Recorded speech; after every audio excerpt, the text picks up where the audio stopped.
Mesdames et messieurs, bonsoir. Tout le plaisir pour nous de vous retrouver dans ce dernier numéro de la semaine de votre émission Tour d'horizon. En session informative, plusieurs faits de société ont marqué l'actualité sur les réseaux sociaux durant cette semaine. Suivez quelques-uns à travers cet élément.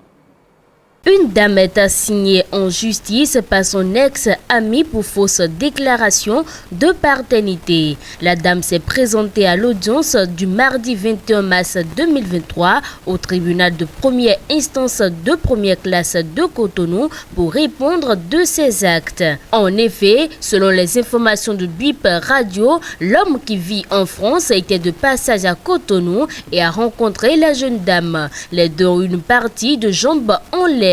2 semaines après son départ de Cotonou, la dame lui a fait comprendre qu'elle était tombée enceinte et qu'il en était l'auteur, ce que l'homme a rejeté catégoriquement. Au-delà de sa surprise et pour en être sûr et serein, l'homme sollicite un test d'ADN qui confirma ses doutes.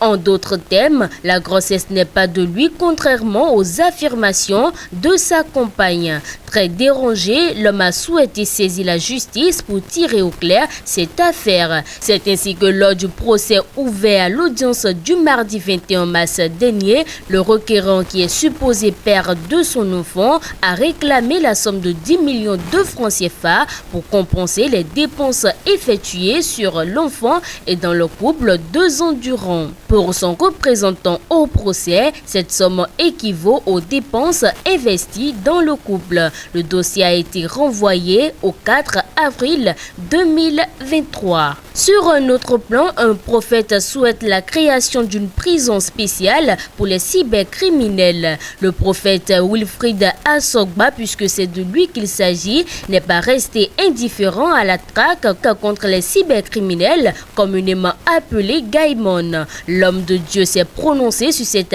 actualité qui défraie la chronique avec une proposition à l'endroit du président de la République. Pour Wilfried Assogba, c'est l'âme des victimes qui réclament justice et les coupables sont simplement rattrapés par leurs actes. Dans son intervention, il a enfoncé en traitant les Gaïmon de mauvais exemples que les enfants veulent malheureusement suivre. Il a approuvé la traque et soutenu les peines, mais il a également fait une proposition pour atténuer les effets. À l'endroit des gouvernants, Wilfried Assogba a émis une idée. Il souhaite que les personnes condamnées pour cyberarnaque soient détenues dans une prison spéciale. Ils n'ont qu'à construire une grande prison où il y aura des ateliers de coiffure, de menuiserie, de soudure et toutes sortes d'activités artisanales. Les Gaïmon recyclés seront déposés dans cette prison et je viendrai les délivrer. Ainsi donc, ils sortiront de là avec la maîtrise de métier et ne voudront plus aller voler, a-t-il déclaré. Et pour finir, au Togo, un père de famille mord son enfant lors d'un repas pour une affaire de morceaux de viande. Pour ce qui est censé être un dîner en famille, une mère et ses enfants ont vécu une soirée des plus insolites, presque un drame. Au début, tout se passait comme prévu jusqu'à ce que l'aîné nommé Hubert et le cadet de la famille Pascal se disputent un morceau de viande. Naturellement, le père a intimé l'ordre à l'aîné de céder la viande à son frère. Celui-ci, âgé d'une vingtaine d'années, de nature taciturne, selon les informations, a décidé d'ignorer l'injonction de son partenaire en faisant du morceau de viande une bouchée. Le père, pris par une colère, a collé une gifle à Hubert qui, connu pour ses affres envers son géniteur, n'a pas hésité à lui renvoyer l'ascenseur. Mais c'était sans compter sur la fierté du responsable de famille qui a mordu son fils devant ses frères et sa propre femme. Un geste qui a assez scandalisé la mère, les enfants ainsi que l'entourage. Le père, pour des raisons qu'on ignore jusqu'alors, a préféré mordre son aîné dans le cou, tel qu'un vampire qui a voulu s'abreuver du sang de sa victime, a décrit un voisin. Et voilà tout pour les informations ayant fait l'actualité sur la toile durant cette semaine. C'est tout pour le bulletin d'information, le forum de discussion, mesdames et messieurs, c'est après ceci. Vous avez besoin d'un espace publicitaire pour faire connaître votre société ou vos produits? Seul Guérite TV Monde peut vous satisfaire. Pour tout renseignement, contactez le 00229 91 19 10 10. Guérite TV Monde, le leader des web TV.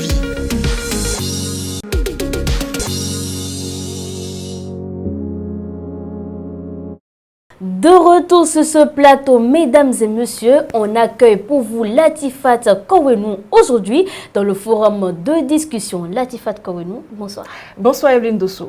Latifat Kowenou, on parle aujourd'hui d'un fait qui se fait de plus en plus récurrent dans le forum de discussion. Il s'agit bien évidemment de ces femmes souvent abandonnées à la maternité par leur conjoint pour raison de financement. Évidemment, c'est une triste réalité et c'est vraiment déplorable de voir ces femmes qui, après la douleur d'enfantement, se retrouvent dans ces genres de situations où elles sont délaissées à elles-mêmes pour faute de moyens. Et c'est quoi ces moyens? Puisque aujourd'hui, la césarienne, elle est prise en charge par l'État. Donc, les soins préliminaires qu'elles ont subis, elles sont dans l'incapacité de les payer. Ça peut être une maudite somme de moins de 20 000 francs ou plus. Et ces femmes qui entre-temps, ont été délaissées par leurs conjoints, dont la plupart sont de jeune âge et qui au départ n'ont pas d'emploi ou n'ont pas des revenus fixes pour pouvoir subvenir aux besoins de cette femme qui a gardé une grossesse de 9 mois et plus pour d'autres femmes. C'est vraiment criard de voir ces femmes qui se retrouvent dans ces genres de situations où elles sont abandonnées, vulnérables dans des situations vraiment difficiles où vous les voyez circuler dans les couloirs de la maternité ou traîner sur la cour de cette maternité sous le soleil, sous la pluie. Souvent on le voit avec le génitrice. Il y en a même qui dorment sans la moustiquaire. Vous les voyez là œuvrer à elles-mêmes. C'est vraiment déplorable parce que tant qu'elles n'ont pas pu solder la facture, elles ne peuvent pas être libérées. Et c'est vraiment dramatique pour ces femmes-là. La douleur enfantée, c'est vraiment difficile. Et la faute est en partie à ces hommes qui, de très jeune âge, bon, pas seulement à ces hommes, la femme aussi a sa part de responsabilité. Parce que quand vous êtes une femme et que vous n'êtes pas prête à prendre soin, quand vous n'avez pas les moyens de vous occuper d'un enfant, il y a des dispositions à prendre. Oui, Latifat, nous parlons d'abord de la responsabilité de ces hommes-là qui, osons le dire, sont lâches.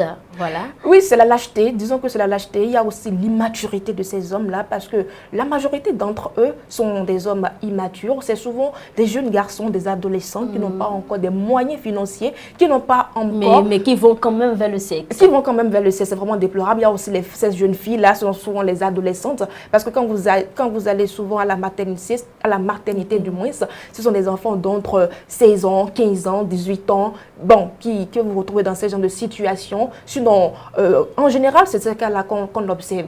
Elles sont abandonnées à elles-mêmes parce qu'au départ, elles n'ont pas les moyens. C'est des filles qu'on a dit va apprendre un métier ou c'est des filles qu'on a mis à l'école et qui se retrouvent dans ces situations-là. Elles-mêmes, elles n'ont rien pour prendre soin d'un enfant. Leurs parents aussi n'ont rien et ils sont obligés de rester dans ces lieux d'hospitalisation juste le temps de retrouver, si possible, les moyens. Il y en a d'autres qui sont gardés là pendant des mois, des années, juste pour quelques frais. Des frais, ça peut être élevé à moins de 20 000 francs et plus, des maudites sommes. Vous voyez ces femmes-là qui, après enfantement, ne peuvent pas rentrer chez elles pour prendre soin d'elles-mêmes et pour prendre soin de l'enfant, assurer la sécurité sanitaire de cet enfant qu'ils ont mis au monde, un enfant qui n'a rien demandé pour être dans ce monde. C'est vraiment difficile de voir ces femmes-là. C'est vraiment déplorable. Alors, Latifat Kowenou, est-ce qu'il ne faudrait pas penser à un moyen pour réprimer ces hommes qui sont très lâches, d'ailleurs? Bon, peut-être que ça serait l'une des tâches que nous allons confier aux femmes de la 9e législature qui nous représentent actuellement au Parlement. Elles doivent trouver le moyen de proposer des lois qui vont vraiment aider ces femmes à se prendre en charge, à décourager, des lois qui vont décourager ces actes qui sont menés à l'égard des femmes. C'est vraiment déplorable quand un homme qui enceinte une femme, parce que quand on va à l'acte, c'est deux personnes qui le font et après, c'est la femme. Il faut savoir que ça peut sortir on peut créer un enfant comme ça. Voilà. Un enfant ne se crée pas comme ça. C'est une façon de le dire. Donc, c'est un acte qui a été posé par 2 hommes. Et quand après l'acte sexuel, une femme se retrouve seule à prendre soin de cet enfant-là, c'est vraiment c'est déstabilisant, c'est décourageant, c'est déplorable de voir ces femmes-là. Donc, si les femmes, les députés du MOUIS, les députés, les honorables qui sont en particulier les femmes députées qui sont à l'Assemblée, à la 9e législature, peuvent penser à prendre des lois, à proposer des lois qui vont protéger la femme sur ces genres de violence, parce que c'est aussi une forme de violence. Il faudrait qu'on décourage autant que possible ce comportement de certains hommes qui sont vraiment incapables de prendre leurs responsabilités. C'est quand même facile d'enceinte une femme, la femme qui doit elle-même garder l'enfant pendant 9 mois. C'est vraiment... Quand même, il faudra que ces femmes-là cherchent par des moyens pour venir en aide à nous les femmes, aux femmes, surtout aux jeunes filles qui se retrouvent dans ces genres de situations. Les hommes, ils ne peuvent pas s'en sortir comme ça. Alors Latifa Kouenou, avant de terminer, on conseille à ces jeunes filles-là qui se retrouvent dans ces situations parce qu'elles ont le part de responsabilité. Évidemment, elles ont vraiment le part de responsabilité parce qu'un acte sexuel, personne ne vous oblige, à moins que ça soit un viol du moins, parce que quand vous n'êtes pas prête à prendre soin d'un enfant, quand vous n'avez pas les moyens de vous occuper d'un enfant, autant mieux fermer vos jambes. Si vous ne voulez pas les fermer, il y a des moyens de prévention. Il y a des préservatifs quand même, il y a des moyens de contrôler son cycle menstruel. Quand vous êtes jeune, c'est vrai, il y a aussi l'âge qui joue sur ces enfants-là, sur ces jeunes filles-là. Et il y a aussi les parents qui doivent aussi jouer leur part de responsabilité. Et le dialogue, ils doivent discuter avec les enfants. Le tout ne suffit pas de reprimander l'enfant ou de lui interdire certaines choses. À certain âge, il faut permettre, surtout à une jeune fille qui est déjà en âge pubère, d'avoir certaines relations avec un petit ami, mais les parents doivent être là pour les conseiller, leur dire que voilà, c'est comme ça on fait. Si vous avez envie, il y a des moyens d'éviter le pire. Et le pire, c'est de tomber enceinte quand vous n'êtes pas encore l'âge de procréer, quand vous n'avez pas encore les moyens de prendre soin d'un être qui n'a rien demandé pour naître. C'est important.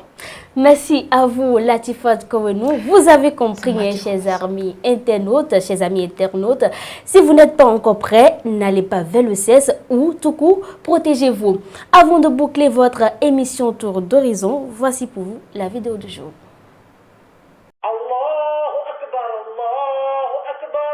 Aujourd'hui, c'est pas difficile, c'est facile, vraiment. Test micro, 1, 2, 1, 2, test micro. Mesdames et messieurs, fidèles internautes de Guéri TV Monde, sachez que celui qui détruit la vie des autres par le mensonge verra sa vie détruite par la vérité. Sur ce, bon week-end à vous. Bon week-end à vous, Latifa Kouenou également. Merci, Evelyne Dossou. Allez, à la semaine prochaine.